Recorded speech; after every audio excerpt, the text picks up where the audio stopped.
It all started with a leaky faucet. I remember the day vividly. It was a Friday evening and I was looking forward to a relaxing weekend with my wife, Sarah.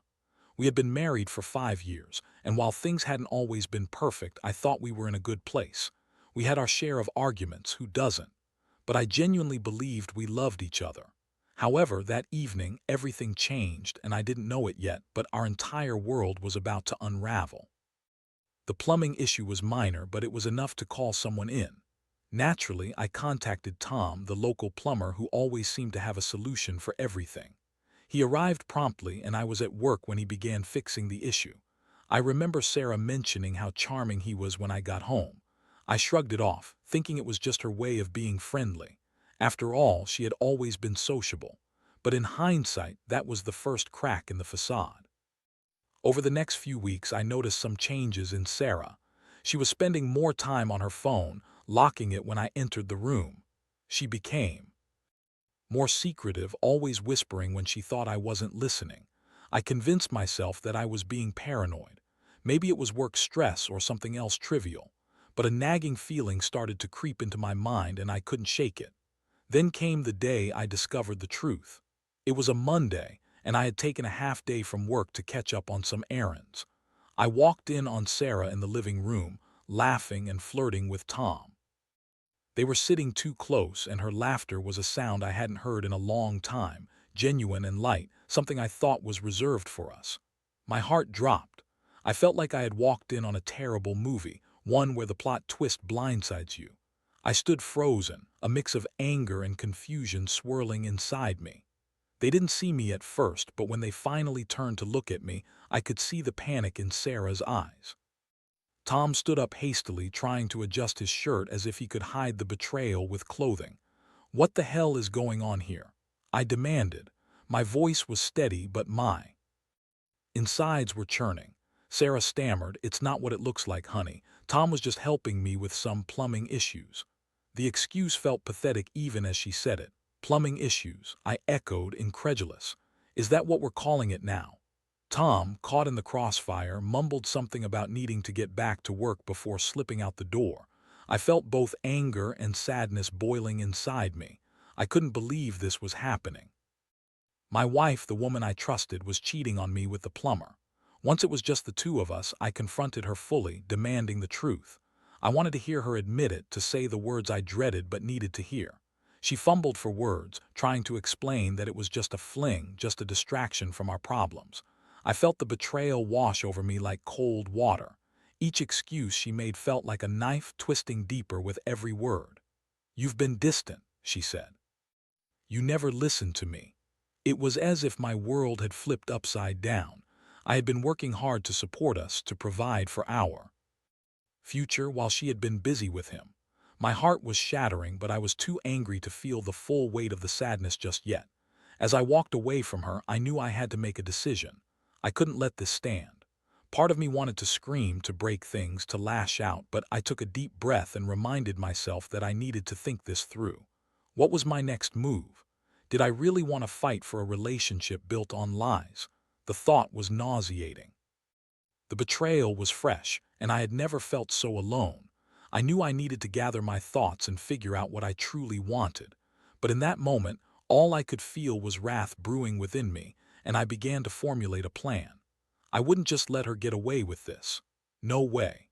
The days following the confrontation with Sarah were a blur of anger and confusion. I vacillated between wanting to confront her again and simply walking away.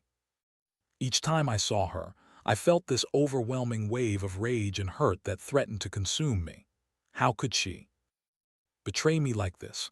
I remembered the moments we shared, the laughter, the plans for the future. In a matter of hours, they had turned into hollow memories tainted by her infidelity.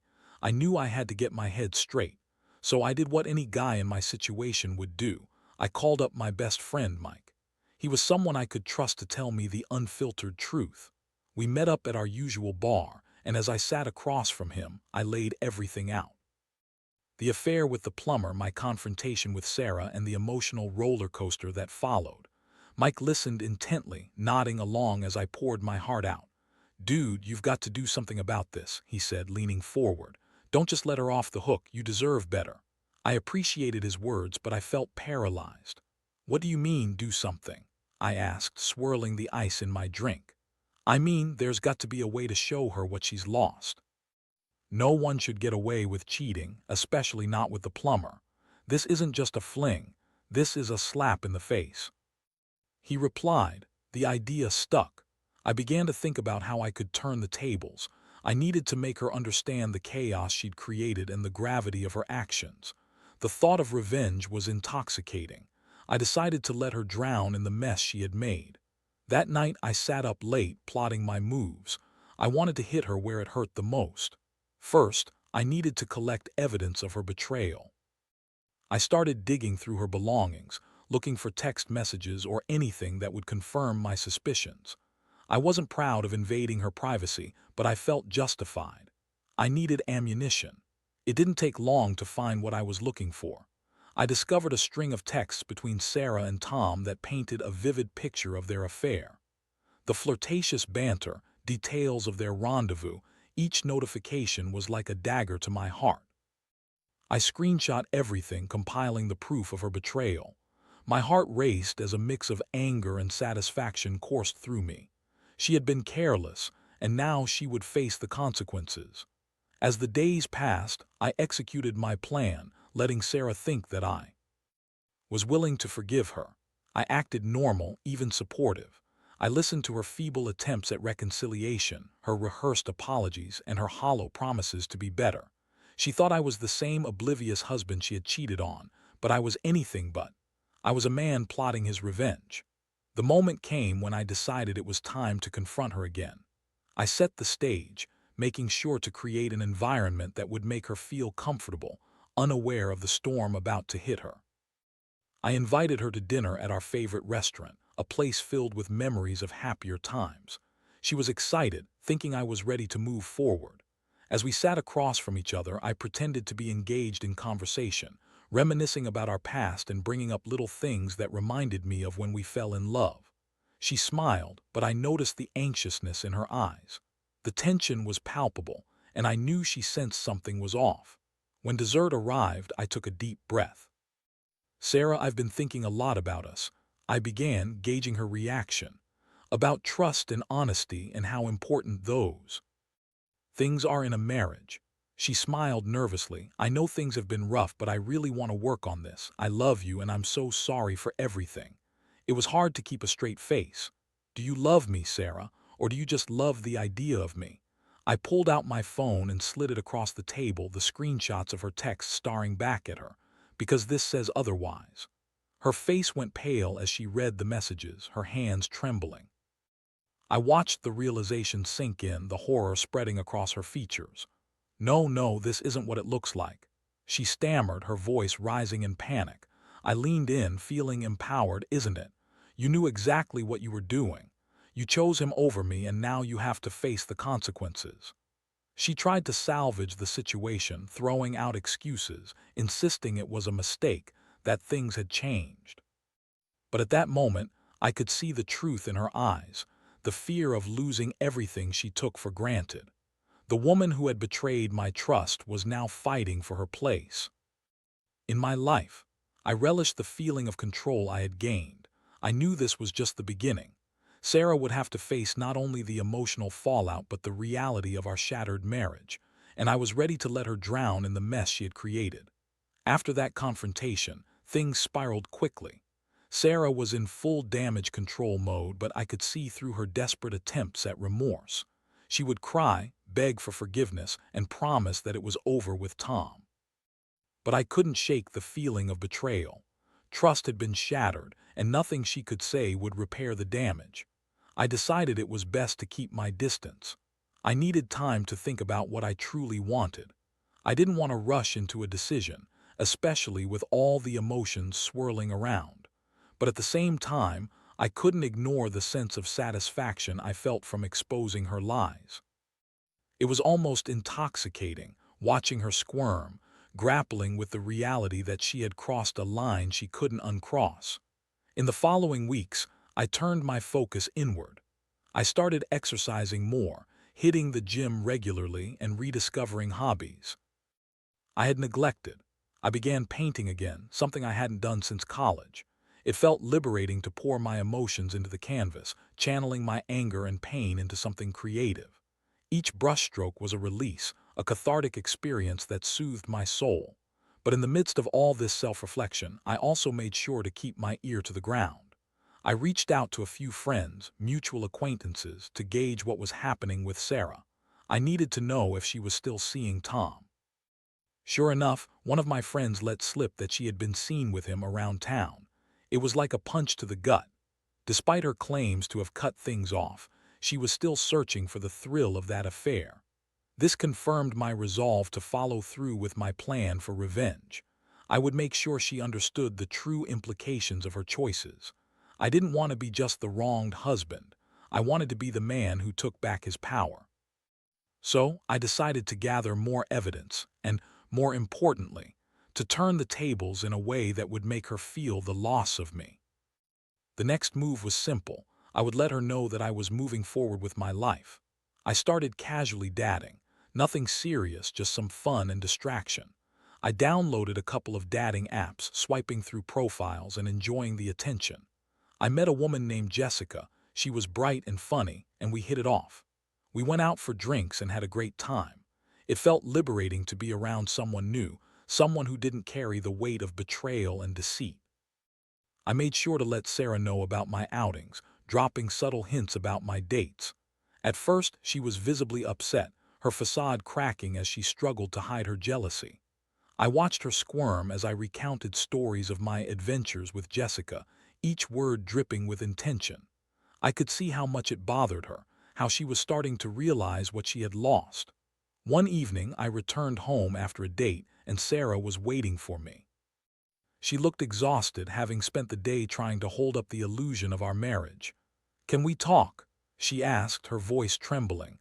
I feigned ignorance, sure, what's up?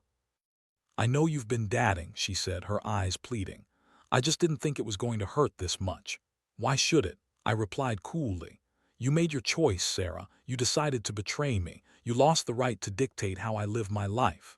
Her face fell, and I could see the truth dawning on her. She had taken me for granted, thinking I would always be there, always forgiving. But I was no longer the man who would accept her half-hearted apologies. I was ready to let her feel the consequences of her actions. Days passed, and I continued to date Jessica, letting Sarah see just enough to feel the sting. I could tell she was spiraling, and it was both painful and satisfying to watch. The emotional roller coaster she had put me on was now hers to ride. There was a newfound strength in me, a sense of empowerment I hadn't felt in a long time. But as the weeks turned into months, I realized that revenge was a double-edged sword.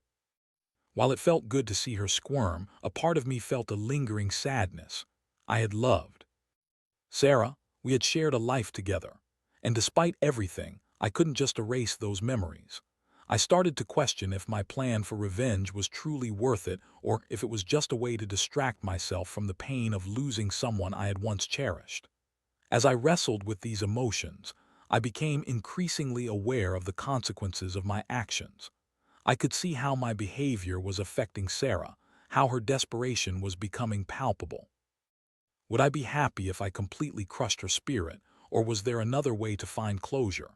In that moment of reflection, I decided it was time to confront the underlying issue, my feelings.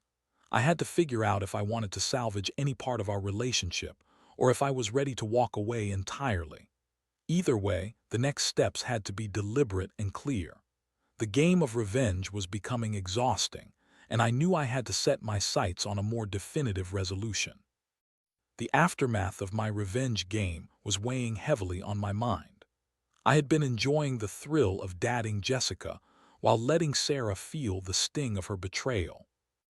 But as time went on, the satisfaction began to give way to a gnawing emptiness. Each interaction with Sarah became heavier, more complicated, and I found myself at a crossroads. One evening, after a particularly fun date with Jessica, I returned home and found Sarah sitting on the couch, her face buried in her hands. The sight hit me like a punch. It was the first time I had seen her so broken, so vulnerable. My heart hesitated for a moment, and I felt a twinge of guilt. I had been so fixated on making her feel the consequences of her actions that I hadn't considered the emotional toll it was taking on her. "Sarah," I said cautiously, stepping into the living room, "what's going on?" She looked up, her eyes red and swollen from crying. "I just can't take this anymore," she confessed, her voice cracking. "I've lost everything and it's all my fault. I hate what I did to us and I hate myself for hurting you." Her raw honesty caught me off guard. I had expected her to put up defenses, to lash out and continue with her excuses, but this was different. I could see the pain etched on her face, the realization that she had thrown away not just our marriage but also the love we once shared. I felt the anger I had been holding onto start to dissipate. "You did this to yourself," I replied, trying to keep my tone steady. "You can't just expect forgiveness after what you did." "I know," she said, tears streaming down her cheeks. "I'm not asking for forgiveness. I just want to understand why I did it. I need to understand what went wrong between us. Did I push you away or was it something else?" Her words struck a chord. I had spent so much time focusing on my feelings of betrayal that I had neglected to reflect on our relationship as a whole. Maybe there were things we both could have done differently. "I think we both contributed to the distance," I admitted, crossing my arms. "I was focused on work and you felt neglected, but that doesn't excuse what you did." We sat in silence for a moment, the weight of the conversation sinking in. The tension was thick, yet the air felt charged with unspoken possibilities. Could we find a way to talk this out? Was there a path to healing or was it too late? "I want to try to fix this," Sarah said finally, her voice steadying. "I know I messed up, but I want to work on our relationship. I miss you and I miss what we had." I could feel the walls I had built around my heart start to crack. Part of me wanted to yell at her, to remind her of the pain she caused, but another part was yearning for connection, for understanding. "How do you propose we do that?" I asked, genuinely curious. "I think we need to be honest, really honest. No more secrets," she said. "I want to share everything, to understand where it all went wrong and why I thought an affair was the solution. I want us to go to counseling together if you're willing to try." The proposal caught me off guard. Counseling was a big step, but I knew it could be a way to address the issues that had plagued us. I had always been skeptical about therapy, but now it felt like a glimmer of hope. Could we really rebuild what was lost? After a long pause, I nodded. "Okay, let's do it. We can try counseling," I said, my voice firmer than I felt. "But understand this, Sarah, it's going to take time and I won't tolerate any more lies. If we're going to move forward, it has to be with complete transparency." She nodded, visibly relieved. "I promise. I'll do whatever it takes to earn back your trust." In the following days, we set up our first counseling session. It felt like a leap into uncharted territory.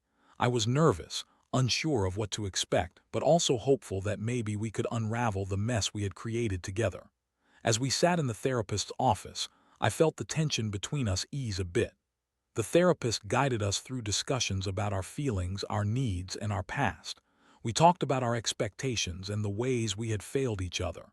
It was hard to confront the truth, but it felt necessary. Sarah opened up about her feelings of loneliness and how she had misinterpreted my dedication to work as a lack of love. I shared my frustrations about feeling unappreciated and how I had let my focus on career overshadow our relationship. We both cried, both angry about the pain we caused one another, yet relieved to finally express our feelings. Each session brought new insights, but it was not without its challenges. There were moments when we both wanted to give up, especially when discussing the affair. The anger and hurt resurfaced, but we learned to navigate those emotions with the guidance of our therapist. As the weeks passed, I noticed a shift in our dynamic. The walls between us were slowly coming down. I found myself laughing with Sarah again, reminiscing about the good times and even enjoying her company. It was a fragile truce we were forging, but it felt like a step in the right direction. Yet deep down, I was still grappling with the emotional fallout of her betrayal. I needed to reconcile those feelings and figure out if I could truly forgive her. Would I be able to let go of the anger that had driven my revenge? With every counseling session, I found myself reflecting on the lessons I had learned through this experience. Forgiveness wouldn't come easily, but I was willing to explore the possibility. I wanted to see if we could rebuild what had been lost, even if it meant facing the past head-on. The journey ahead would be difficult, but it was one I was willing to take for the chance at reconciliation. As we continued our counseling sessions, the process of healing and rebuilding trust became both a challenge and a journey of self-discovery. With each session, I learned more about myself, Sarah, and what we truly wanted from our relationship. The therapist guided us through the intricacies of communication, helping us voice our needs without resorting to blame. It was an eye-opening experience. I began to understand that while Sarah's infidelity had shattered my trust, it was also a symptom of deeper issues we both needed to address. The first breakthrough came during a particularly emotional session when Sarah bravely opened up about her feelings of inadequacy. She admitted that she had always felt a pressure to be perfect, both in her career and at home. "I thought if I could just be everything everyone wanted, you would love me the way I needed," she confessed, her voice trembling. When I felt like I was failing, I sought validation elsewhere. It was the wrong choice, but in that moment, it felt like an escape. Listening to her, my heart began to soften. I realized that her affair was not just about physical attraction or a momentary lapse in judgment. It stemmed from her own insecurities and our inability to communicate openly about our struggles. It was a hard pill to swallow, but I could see how we had both contributed to this breakdown. In response, I shared my own vulnerabilities. I talked about the pressure I felt to provide and the long hours I had put into my job, which had led me to neglect our relationship. "I thought working harder would make us happier, but I just pushed you away," I admitted. "I had no idea the toll it was taking on you." We both left that session feeling raw but hopeful. There was something cathartic about being honest about our fears and desires. For the first time in a long time, I felt like we were both on the same team, willing to fight for our relationship instead of against each other. The subsequent sessions continued to build on that foundation. We learned to express our feelings more openly, even when it was uncomfortable. I discovered that it was okay to be vulnerable, that I didn't have to wear a mask all the time. Sarah, too, started to feel more secure in sharing her thoughts without fear of judgment. But just when it seemed like we were making significant progress, the past came back to haunt us. One evening, as we were sitting on the couch together, Sarah's phone buzzed on the table. Without thinking, she reached for it and immediately froze, her expression shifting from casual to panicked. I could see the fear in her eyes and my heart raced. "What is it?" I asked, my voice tight. "It's Tom," she admitted, her face pale. "He's messaging me." Instantly, the air in the room thickened. I felt my heart drop. All the progress we had made felt like it was hanging by a thread. "Why is he contacting you?" I demanded, my voice rising. "I don't know. He's been trying to reach out since we started counseling," she said, her hands trembling. "I haven't responded, I promise. I don't want anything to do with him." My mind swirled with thoughts of betrayal. Had she been in contact with him all along? Was this just another way for her to keep the affair alive? I took a deep breath, trying to calm the anger that bubbled within me. "Show me the messages," I demanded, knowing full well that I was treading on shaky ground. Reluctantly, she handed me her phone. I scrolled through the messages and felt my blood boil. Tom had sent her a mix of apologies and flirtatious attempts to reignite their connection. I felt my heart pounding in my chest, anger and betrayal flooding through me again. "This is unacceptable, Sarah. You said you wanted to cut ties with him." She burst into tears. "I didn't respond, I swear. I didn't know how to handle it. I wanted to keep this in the past, but he won't leave me alone." My head was spinning. I wanted to believe her, but the nagging doubt lingered. "You need to block him now. No more contact. If you want this to work, you have to cut him out completely. Otherwise, I can't do this anymore." With shaky hands, she blocked Tom's number, and I felt a mixture of relief and anger. I wanted so desperately to trust her, but every time I thought we were making progress, the past seemed to creep back in. In our next counseling session, I brought up the incident. "It feels like there's still a shadow over us," I said, trying to keep the emotion from my voice. "How can we move forward when his presence still lingers?" Our therapist listened attentively, guiding us through the difficult conversation. Sarah expressed her fears about losing me and how Tom's attempts to reach out had stirred up feelings of guilt and shame. I thought I could just move on, but it's like he knows how to get under my skin, she admitted. I nodded, understanding the complexity of her situation. But we can't keep letting him have a say in our lives. I need to feel secure in our relationship, and that means putting the past behind us for good. As we continued to delve into our feelings, I realized that trust would take time. I knew I had to be patient with Sarah, but I also needed to set firm boundaries. We agreed that if Tom ever reached out again, Sarah would tell me immediately, and we would work through it together. That evening, as we sat on the couch together, I felt a sense of cautious optimism. While the road ahead was still fraught with challenges, we were taking steps in the right direction. I didn't know what the future held, but I was willing to fight for us, to rebuild the love we had almost lost. And then there was a moment of realization. Perhaps I needed to stop focusing on vengeance and start focusing on healing. We were both flawed, but we were also capable of growth. If we could confront our demons together and learn from our mistakes, there was a chance we could emerge stronger than ever. It wouldn't be easy, but for the first time in a long time, I felt hopeful about our future. As I turned to Sarah and saw her smile through her tears, I knew that while the road was long, we were finally taking steps toward a better tomorrow. The weeks turned into months as Sarah and I continued our journey through counseling, and I could feel a shift in the atmosphere between us. We were no longer two people merely coexisting in the same space. We were actively engaging in rebuilding our relationship. The raw honesty we had cultivated in therapy spilled over into our daily interactions, fostering a new level of intimacy and communication. We learned to check in with each other regularly.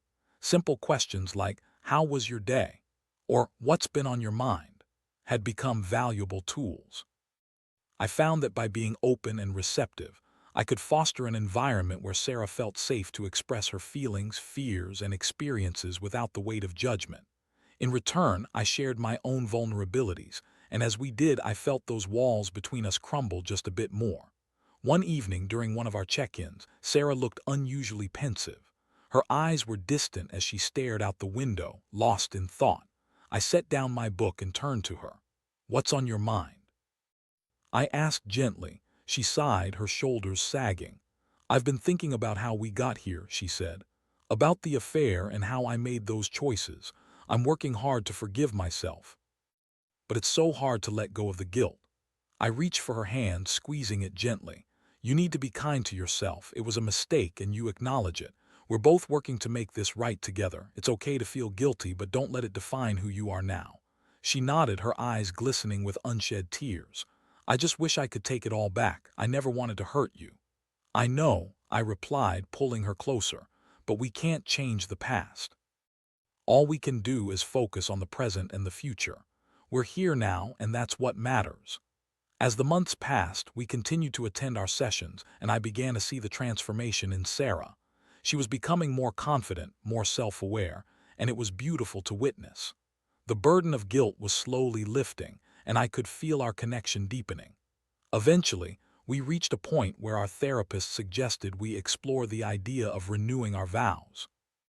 The notion surprised me. Part of me felt that we were still in the midst of rebuilding, and it seemed premature. But as I reflected on it, I realized that a vow renewal could symbolize our commitment to each other and to a fresh start. When I brought up the idea to Sarah, her eyes lit up. "Really? You would want to do that?" she asked, her voice filled with a mixture of disbelief and hope. "Absolutely. I believe in second chances, and if we're going to move forward, let's do it in a way that celebrates our commitment to each other." We started planning the ceremony, keeping it simple and intimate. It wouldn't be a huge affair, but we wanted it to be meaningful. We decided to invite our closest friends and family, those who had supported us throughout our journey. On the day of the ceremony, the air was filled with warmth and love. As I stood at the altar, I felt a mixture of nerves and excitement. When Sarah walked down the aisle, a radiant smile on her face, my heart swelled. In that moment, all the pain, betrayal, and struggles we had faced melted away.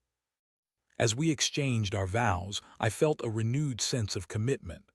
I promised to love her, to support her and to never take her for granted again. She promised to be faithful, to communicate openly, and to cherish our relationship.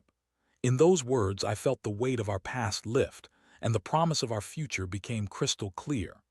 After the ceremony, we celebrated with our friends and family, laughing and sharing stories about our journey. I could see the genuine support in their eyes, and it reminded me that while we had stumbled, we had also grown. The love and encouragement from those around us served as a reminder that we weren't alone in this. As we danced together later that night, I looked into her eyes and saw not just my wife but my partner, my confidant, and my best friend. I had learned so much through this ordeal, not just about love, but about resilience, forgiveness, and the importance of communication. We would continue to face challenges, but now we would face them together. Looking back, I realized that while Sarah's affair had shattered our world, it had also provided an unexpected opportunity for growth. I learned that revenge might have felt momentarily satisfying, but it was love, understanding, and forgiveness that ultimately paved the way for healing.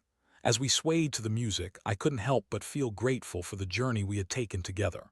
We had emerged stronger, more connected, and ready to embrace whatever life threw our way.